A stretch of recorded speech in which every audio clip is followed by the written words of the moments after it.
Hello दोस्तों, कैसे हैं आप सब। आज मैं आपके लिए एक बहुत ही अच्छी न्यूज़ लेके आया हूं, बहुत ही बेहतरीन न्यूज़ लेके आया हूं। जो भी लोग भारत में रहकर ऑर्थोडॉक्स टी प्रोड्यूसर हैं और जो एक्सपोर्ट करते हैं उस पे उनका फोकस है, अगर नहीं भी करते हैं, अगर वो ऑर्थोडॉक्स टी में डील करते हैं तो उनके लिए ये बहुत ही अच्छी खबर है दोस्तों। आखिरी तक जरूर इस वीडियो को देखिएगा। दोस्तों, जैसा कि आप जानते हैं कि श्रीलंका में बहुत बड़ा एक इकोनॉमिक क्राइसिस चल रहा है और इकोनॉमिक क्राइसिस चलने के कारण वहां पर इलेक्ट्रिसिटी की काफी ज्यादा कमी हो गई है और जिसके कारण चाय के उत्पादन में श्रीलंका में अभी 20% से ज्यादा तक की गिरावट देखी गई है दोस्तों। अब मैं ये सारी बातें आपसे इसलिए बात कर रहा हूं क्योंकि मैं आपको बताना चाहता हूं कि ऑर्थोडॉक्स टी का जो रिक्वायरमेंट है पूरे वर्ल्ड में उसका 47%, मतलब उसका 47% जो पूर्ति है वो श्रीलंका के थ्रू होता है दोस्तों।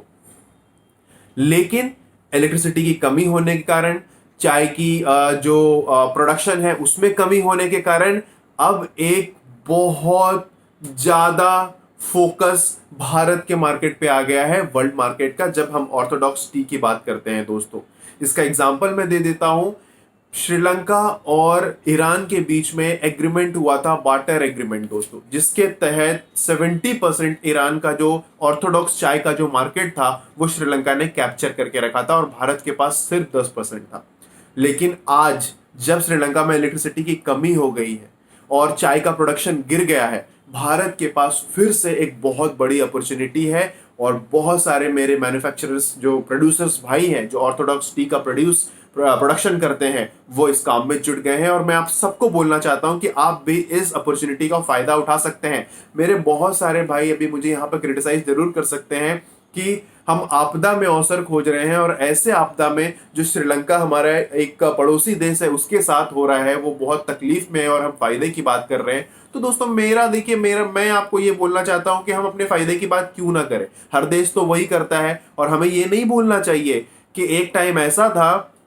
आज श्रीलंका को प्रॉब्लम हुई है ना, एक टाइम ऐसा था जब श्रीलंका ने अपने बहुत ही ज्यादा इंपॉर्टेंट पोर्ट्स चाइना को दे दिए थे और जबकि हमने, इंडिया ने इसके लिए मना भी किया था श्रीलंका को क्योंकि वो हमारे सिक्योरिटी को खतरा था। लेकिन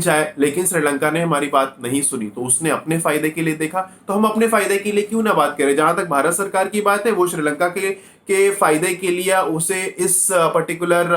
प्रॉब्लम से बाहर निकालने के लिए बहुत सारे काम कर रही है। तो हम कर रहे हैं, हम उनकी हेल्प कर रहे हैं, लेकिन हमें यह भी नहीं भूलना चाहिए कि एक टाइम पे भारत का हिस्सा इस ऑर्थोडॉक्स टी मार्केट की जब मैं बात करता हूं ना, तो ईरान में भारत का हिस्सा 70% था उसके पूरे ऑर्थोडॉक्स टी मार्केट में, लेकिन वो घट के 10% हो गया क्योंकि बहुत सारे सैंक्शन भी ईरान पे लगे, यूएस ने लगाया और उसके बाद एक बार्टर एग्रीमेंट हुआ श्रीलंका से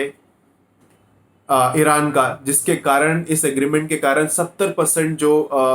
हिस्सा था वो श्रीलंका ने कैप्चर कर लिया। लेकिन अब ऐसी बात नहीं है, अब श्रीलंका में प्रोडक्शन कम हो गया है, तो हमें भी इसका फायदा उठाना चाहिए और फिर से जो मार्केट भारत ने ईरान में खोया था और अदर कंट्रीज में खोया था उसे फिर से रिटेन करना चाहिए दोस्तों, ऑर्थोडॉक्स टी मार्केट में। Thank you so much.